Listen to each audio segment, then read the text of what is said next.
1부는 오랜만에 김보현 기자님 모셨습니다. 안녕하세요. 안녕하세요. 네, 바쁘실 텐데요. 자, 오늘은 또 어떤 소식 준비하셨습니까? 네, 오늘 중대재해처벌법 관련 소식인데요. 네. 요 중대재해처벌법 위반 혐의로 전국에서 처음 기소된 원청업체 대표가 징역형을 선고받았다는 이슈를 가지고 왔습니다. 네. 이게 법 시행 이전에는 이렇게 하청 근로자 사망 관련해선 책임을 물을 수가 없었는데 이번에 이제 중대재해처벌법 시행 이후 처음으로 원청 대표이사가 기소가 된 사례인데요. 네. 요 사건을 좀 설명을 드리면 그렇죠. 2022년 3월에 대구 달성군 공사장에서 원청에서 하도급을 받은 하청업체 소속 노동자가 11m 높이에서 작업을 하기 위해서 고소 작업대를 상승시켰는데 거기서 안전대를 걸지 않은 채 작업을 하다가 아이고. 추락을 해서 사망을 하신 사건입니다. 예. 자, 중대재해처벌법 시행을 앞두고 참 여러 가지 이야기들이 있었습니다만은 이제 점진적으로 시행하는, 그러니까 어떻게 보면 이제 큰 규모의 회사 이런 것부터 먼저 시행해서 이제 준비할 시간을 줬던 우리 국회인데. 여기 현장은 이제 공사 규모가 50억 원이 넘어가지고 네. 바로 이제 적용이 되는 그런 현장이었고, 그죠? 그렇죠. 자, 그래도 이제 1호 사건이라고 말씀하셨는데, 그죠? 굉장히 네. 이제 주목되는 사건 결과인데 징역형이라고 말씀하셨습니다만은 감옥에 가지는 않았던 것으로 알려졌죠. 네, 징역 1년, 집행유예 2년 이렇게 원청 대표가 받았고요. 네. 원청 업체는 벌금 8천만 원.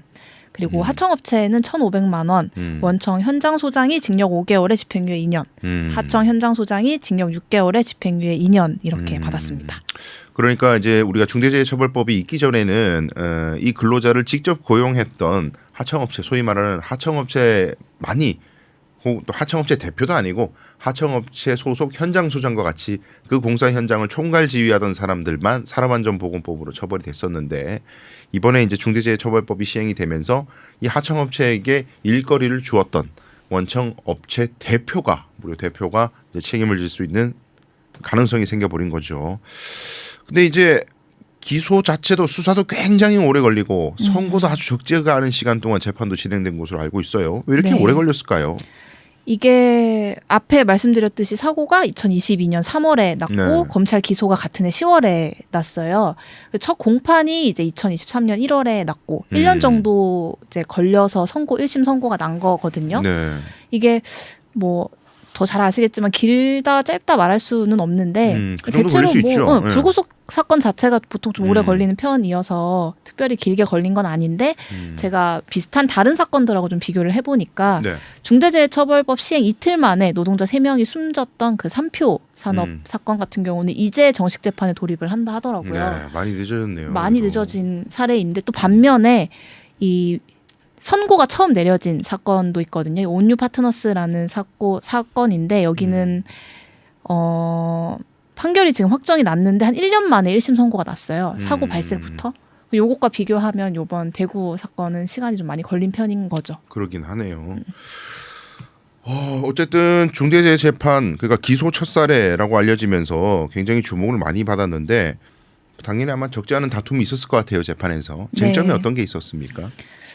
쟁점은 이제 검찰 같은 경우는 뭐 안전보건 경영 방침, 뭐 유해 위험 요인 확인과 개선 업무 절차 같은 이 4가지, 9가지 중에 4가지 요소를 원청이 충분히 살펴보지 않아서 사고가 발생했다 이렇게 봤는데, 반면 이제 원청 쪽에서는 원청 네. 대표를 포함해서 원청 쪽은 이 고인이 현장 소장의 작업 지시를 위반해서 그러니까 업무 시간 외에 업무 시간이 시작되기 전 오전에 본인이 전날 하지 못한 작업을 하다가 사고가 발생을 한 건데 여기에는 작업 지시가 없었다. 피해자 과실이다. 이렇게 좀 일관되게 주장을 했거든요.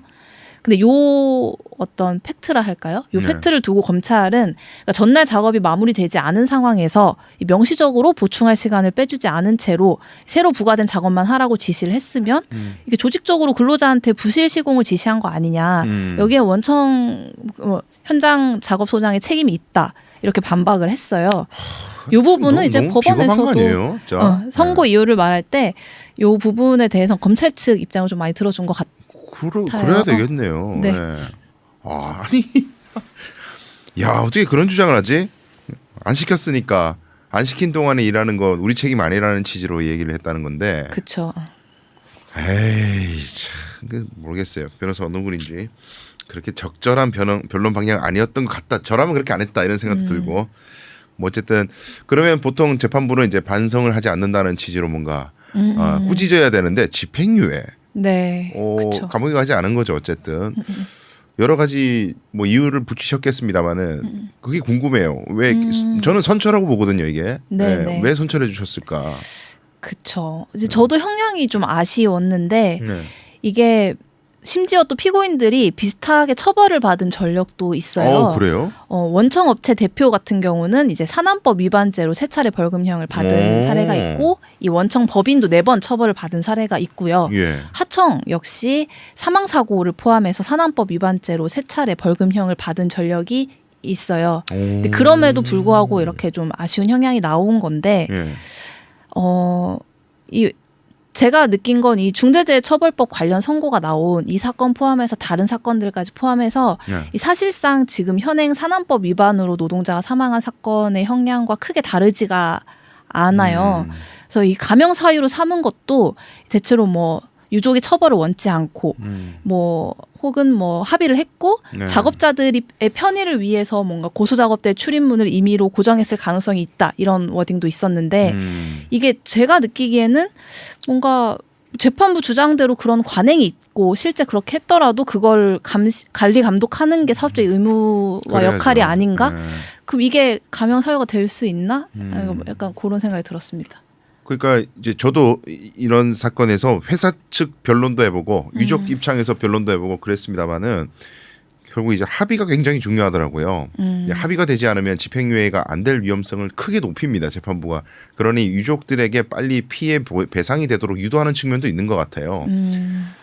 그런데 이제 돌아가신 분 사고 같은 경우 이제 다친 사안이 아니라 아예 목숨을 잃은 사안 같은 경우에는 뭐 합의금을 얼마를 주든 돌아가신 분이 살아 돌아올 수가 없는 문제여서 그쵸. 유족들이 굉장히 좀 무기력한 경우가 많고요. 사실은 그리고 유족들 간의 의사가 일치하지 않는 경우도 굉장히 많고 어떤 분은 끝까지 싸우자 아니야 어떤 분은 이런 일일수록 빨리 끝내는 게 좋다.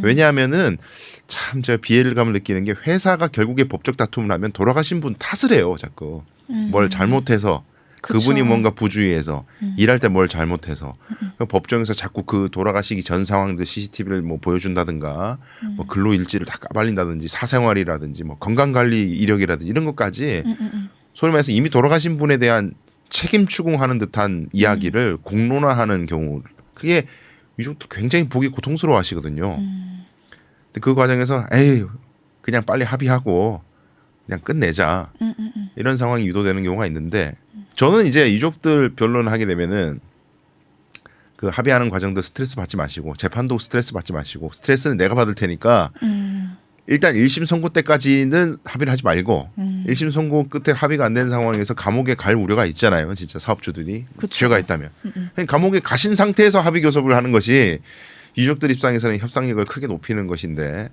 그렇게 많이 제안해 드립니다만은 어쨌든 이 사안 같은 경우에는 1심 선고 전에 조기에 합의가 돼서 네, 처벌을 원하지 않는다는 의사까지 있었던 그게 결정적인 아마 집행유예의 이유일 것 같긴 하네요. 근데 이제 어쨌든 1호 사건에 충격파는 있긴 할 것 같아요. 와 원청이 드디어 처벌이 되긴 되는구나. 이 뭐 중대재해처벌법이 뭐 위헌이니 많이 이런 논란도 있고 지금 뭐 헌법재판소에서 뭐 계류 중인 맞아요. 것도 있는데 어쨌든 실제로 집행유예지만은 감옥에 갈 수도 있다는 가능성이 생겼다는 게 이제 현실화됐다는 게 눈으로 봤잖아요. 그래서 이제 파장이 있을 것 같은데 지금 어쨌든 또 한편으로는 그러면 지금 수사 중인 사건이 얼마나 되고 실제로 처벌 가능성이 얼마나 될지 이 눈치를 많이 볼 것 같거든요. 네. 지금 상황이 어때요? 지금 수사 중인 사건들. 눈치를 본다고 얘기를 하셨는데 과연 눈치를 볼까 싶은 게 네. 지금까지 이제 선고가 나온 이번 요 대구 요 LDS 산업개발 건 같은 경우가 14번째 선고가 난 전국에서 네. 사례거든요. 이 중에 이제 그러니까 지금까지 14번의 선고 중에 실형이 난 게 하나뿐이에요. 한국제강건 뿐인데 나머지는 다 비슷한 네. 집행유예가 나왔는데 그러니까 물론 구속을 피한 원청 대표들은 구속을 피한 상황에서 이게 과연 법의 어떤 무서움이나 이런 것들이 사업주들에게 와 닿을까라는 생각이 저는 들었거든요. 네, 그렇습니다. 일단 뭐 실형 선고된 사례는 극히 드물고 네. 하니까 뭐 별거 아니네. 라고 생각할 수도 그럴 수도 있지 있을 것 않을까요? 같다. 네. 근데 아마 이럴 것 같아요. 이제 중대재해처벌법이 지금 시행이 됐고 중대재해처벌법으로 지금 재판받는 건 다 첫 사례들이니까 어쨌든 그쵸. 그 전에 뭐 물론 산재로 처벌받은 게 있었더라도 중대재해처벌법으로 처벌받은 건 아니니까 범죄 전력이라는 게 없는데 이런 분들도 아마 한 번 더 사고가 다시 발생해서 중대재해처벌법으로 또 기소되면은 집행유예가 절대 안 나올 가능성이 이제는 조심하시겠죠. 네, 그렇게 높긴 한데 그래도 말이죠. 좀 합의만을 이유로 무조건 선처되는 것은 과연 유족들 입장에서 그것이 적절한가에 대한 생각은 해볼 만할 것 같아요. 또 실제 사망재해가 좀 감소했다는 통계도 있더라고요. 이거 고용노동부 자료인데 네. 재해 조사 대상 사고 사망, 그러니까 고용노동부가 네. 조사를 한 사망 사고가 2021년에는 683명이었는데 2022년에 644명으로 좀 줄었어요. 그러니까 올해 통계는 아직 나오진 않았는데 고용노동부가 역대 처음으로 500명대를 기록할 것 같다. 뭐 이렇게 인터뷰를 한 게 있더라고요. 네. 그래서 실제 좀 현장에서는 이런 법의 어떤 두려움이나 이런 것들이 반영이 돼서 조심을 하고 있는 게 아닐까 싶긴 합니다. 그러니까요. 그 소위 말하는 내리갈굼 대표가 감옥에 갈 수도 있다는데 그쵸. 똑바로 해. 똑바로 해. 하천까지 쭉쭉쭉 재하천까지 내려오는 그 내리갈굼을 유도하는 거거든요. 이게 사실은. 그런 게 있지 않은 이상 뭐 효과가 있다고 볼 수 있는 거죠. 예, 몬청 입장에서는 본인이 책임질 여지가 전혀 없는데 뭐하러 밑에를 갈고 있느냐. 돈만 세이브하면 되는 거지. 그런 상황에서 한번 제동을 걸어보자라고 이제 아이디어가 나온 건데 지금 어쨌든 근데 올 연초에 논란이 많았습니다만 이 법을 이제 예정대로 이제 적용을 확대해 나가는 추세인데 그걸 또 유예시켜 달라고 난리가 났었잖아요. 그렇죠. 이제 동네 네. 빵집 사장님들 걱정하는 기사가 네. 엄청 많더라고요. 근데 저 궁금한 게 빵집에서 근로자가 돌아가시는 사안이 있나? 저는 잘 모르겠어요. 중대재해라는 그쵸. 게 그 사람 다친다고 다 적용되는 게 아니라 중대재해잖아요. 그 영세한 사무실에서 사람이 죽고 다수가 한꺼번에 중상을 입는 그런 재해가 발생할 여지가 있나? 저는 잘 모르겠어요. 아무튼 저 어쨌든 중대재해처벌법이 좀 취지대로 현장에 제대로 적용하기 되기 위해서 좀 뭔가 보완점이 필요하다 그런 지적도 있어요. 이게 말씀해 주신 것처럼 이제 전면 확대 시행, 그러니까 5인 이상 50인 네. 미만 사업장으로 확대 시행이 됐는데 그동안 이제 경영계가 처벌보다 좀 예방에 초점을 맞춰야 한다 이렇게 개정을 계속 요구해 왔잖아요. 이게 좀 과장된 엄살인 게 그동안 증명이 된 게 아닌가 싶기도 하고 예. 반면에 한편으로는 계속 말씀드렸듯이 이제 기업들이 사망재해가 발생을 해도 집행유예로 풀려난다 이런 마음을 가질까 봐 좀 더 우려스럽기도 하거든요. 네. 그 앞에 말씀드린 선고들도 징역 2년을 넘는 선고형은 없더라고요. 제가 확인을 해보니까. 그래서 여러 조치 중에 하나만 제대로 됐어도 피해자가 사망하지 않을 수 있었는데 라는 아쉬움이 있는데도 법원이 좀 의도성이 없다는 점을 상당히 고려한다고 느꼈거든요. 네. 그래서 제가 생각하기에 최근에 어떤 기자회견 현장에 가서 들은 말이 이제 어떤 범죄는 판결을 먹고 잘한다 이런 말을 하더라고요. 그래서 법원이 좀 더 꼼꼼하게 신중하게 판결을 내리려야 이 법이 좀 더 제대로 잘 자리를 잡을 수 있겠다는 생각을 최근에 많이 합니다. 네. 아이 선처 판결이 많이 나와야 우리 변호사들이 돈 많이 벌죠. 농담이고요. 네. 반대 측면에서 일하는 변호사도 많이 있습니다. 예. 근로자들 편에서. 그럼요. 예.